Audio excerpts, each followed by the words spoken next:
c'est une région un peu délaissée. Okay. Et vous avez également, depuis l'indépendance, cette population touareg qui s'est rebellée, enfin une partie d'entre elles en tout cas, s'est rebellée à plusieurs reprises, n'est-ce pas? Il y a eu des accords en 92, il y en a eu en 2006, à chaque fois avec des médiations en général de l'Algérie. Oui.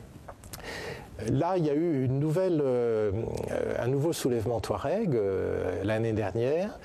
Et la nouveauté, c'est que pour la première fois, ils se sont associés avec les djihadistes ou le groupement AQMI.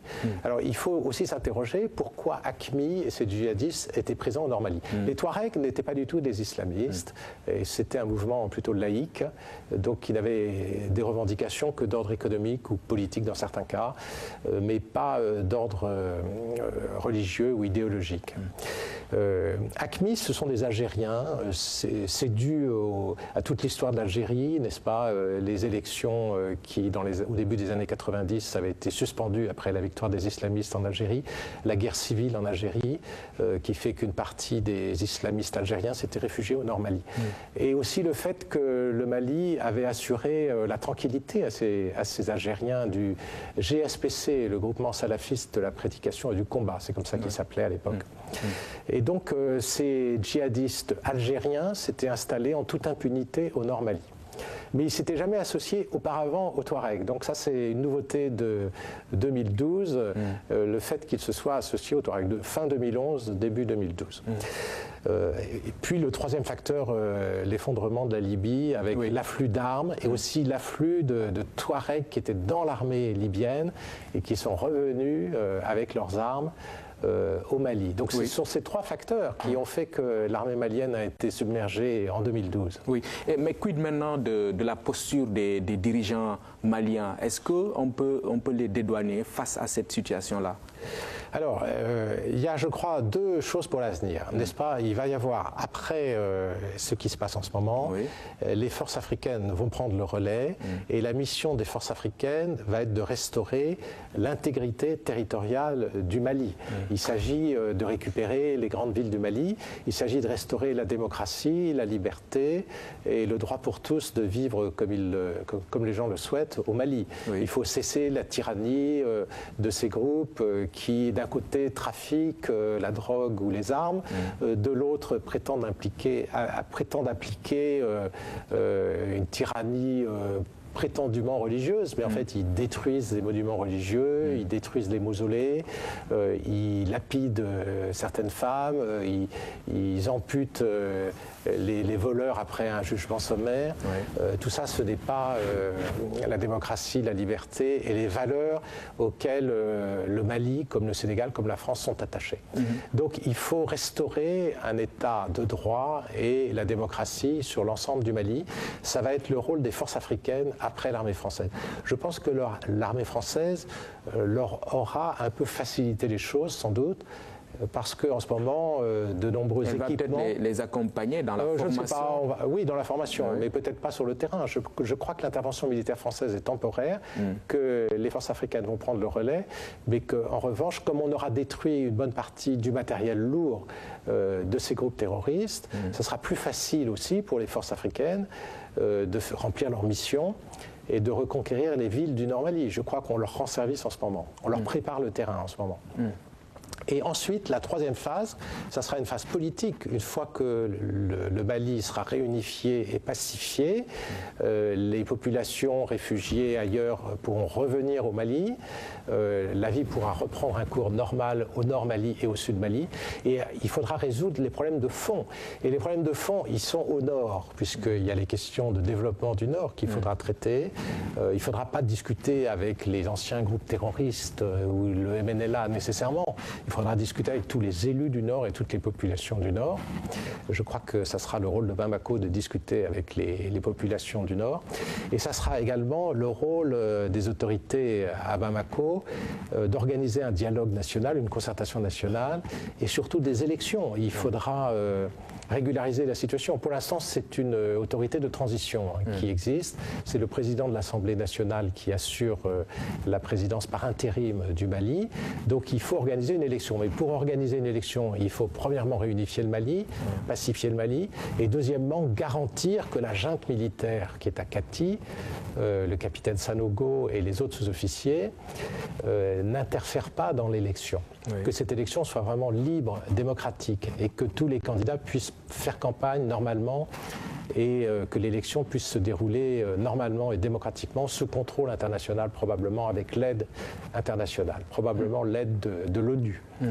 Et donc ça, c'est la phase suivante, ça va être une phase électorale. La France ne sera pas absente dans cette phase, elle va quand même continuer à aider le Mali à réussir ce chantier, non? Oui, mais pas plus, je pense, que les autres partenaires du Mali. Je crois que ça sera surtout le rôle du secrétariat général de l'ONU d'aider à la bonne organisation des élections présidentielles au Mali. En tout cas, la France poussera le secrétariat général de l'ONU à le faire, et les autorités maliennes aussi d'ailleurs. Donc il n'y a pas de raison que, vous savez, on n'est pas dans une situation néocoloniale du tout, et il s'agit de sortir de ça absolument s'il y avait de tels risques. Il n'y a pas de raison que la France s'occupe de tout au Mali. C'est normal qu'on réponde à un appel d'urgence, mais c'est pas normal qu'on s'occupe ensuite de l'ensemble du processus. Donc ce sera le secrétariat de l'ONU qui le fera avec les autorités maliennes, je pense, avec l'aide de l'Europe, avec l'aide de tous les pays que le Mali sollicitera. Et vous pensez que la classe politique malienne est suffisamment mûre pour réussir ce pari? Oui, tout à fait. Écoutez, la classe politique malienne, il y a de tout dans la classe politique malienne. On parle de ce qui s'est passé avant le déclenchement de ces opérations. Oui, mais écoutez, il y a de nombreuses personnalités politiques maliennes qui ont été mises à l'écart par la junte militaire, ou qui ont été emprisonnés, ou par exemple vous avez à Dakar Soumaïla Cissé qui s'est déjà présenté plusieurs fois aux élections présidentielles, et vous avez à Bamako Ibrahim Boubacar Keïta qui est un candidat également sérieux, une personnalité importante, et vous avez Thiébile Dramé, vous avez d'autres personnalités maliennes importantes qui vont se présenter aux élections. Chacun des partis, l'ADEMA c'est le parti de l'actuel président Diokounda Traoré, on ne connaît pas encore le candidat qu'ils présenteront, puisque Diokounda Traoré en principe ne se présentera pas plutôt à l'élection présidentielle, je crois qu'il l'a dit. Donc l'ADEMA devra désigner un candidat, le RPM désignera un candidat, l'URD désignera un candidat, alors, on les connaît déjà, le PARENA aussi, et les autres partis maliens désigneront chacun leur candidat. Donc ce pays a quand même une assez longue expérience de la démocratie, n'est-ce pas, depuis 1992, donc 20 ans de démocratie, et il faut que cette démocratie renaisse. On est dans une perspective d'après-intervention pour le cas du Mali. On évoquait tout à l'heure la crise libyenne et ses conséquences. Est-ce que cette fois, on est au moins sûr de ne pas assister au même problème qu'on a eu dans le temps avec la Libye? Mais vous avez raison de dire que les conséquences de la crise libyenne n'avaient pas été bien mesurées. C'est ça. Je crois que c'est une intervention qui était justifiée pour venir sauver des populations menacées par leur propre régime. N'est-ce pas? Vous aviez l'armée malienne qui bombardait des villes en Libye, il faut se le rappeler quand même. Vous aviez une large partie de la population libyenne qui s'était révoltée contre ces autorités, quelque chose qui ressemble un peu à ce qui se passe en ce moment en Syrie. Oui. Mais les conséquences n'ont pas pu être gérées convenablement parce que le pays n'est pas complètement stabilisé encore aujourd'hui, et aussi parce que beaucoup d'armes sont parties vers le Mali et vers d'autres pays. Alors, dans le cas du Mali, je crois que la situation est assez différente parce que les armes devraient être détruites pour l'essentiel. Il ne s'agit pas des armes d'une armée véritablement, il s'agit de groupes rebelles qui eux-mêmes avaient en partie pris leurs armes soit en Libye, soit à l'armée malienne. Donc ces armes seront détruites ou récupérées. Il n'y a pas de raison qu'elles diffusent dans l'ensemble de la région. D'accord. Et on en vient à la coopération bilatérale, Sénégal-France. On arrive donc à ce volet-là de cet entretien. D'abord, peut-être une appréciation sur le profil de gouvernance du président Macky Sall, avec cette question d'actualité qui concerne la traque des biens mal acquis. Récemment, un officiel sénégalais disait qu'il y a du costaud en France. Est-ce que vous le confirmez? Alors, moi, je n'ai pas d'informations très précises, mais la traque des biens mal acquis, la